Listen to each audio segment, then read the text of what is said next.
right now. Overnight, a big raid happening. Over 200 arrests were made, 1,400 officers involved. That's right, and I understand the dog that we were concerned about earlier. We have some news on that, Eric.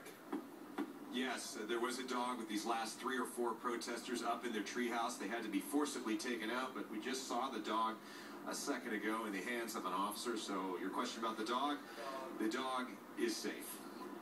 That is good news. All right, and Eric, you were showing us. There it is. There's your dog. There's your dog. Oh, cute. Yeah, the dog doesn't know what's going on. He just wants some food and to be loved.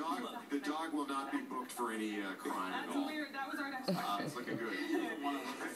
So Eric, we did see one of the last 3 protesters being taken into custody. Have the other 2 been taken into custody yet?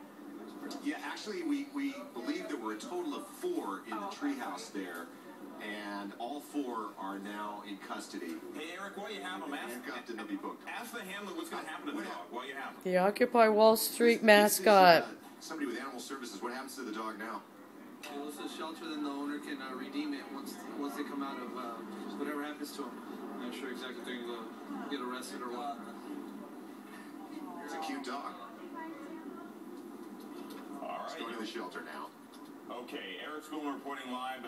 This has been a good update because we have a lot of animal lovers, and they were concerned not only about the people, of course, but the dog as well. Now we have an answer. All right, you're continuing to watch the cleanup. We're going to continue to bring you the latest. The Occupy LA protesters evicted overnight, plus a check of your weather, traffic, and more news coming up right after this.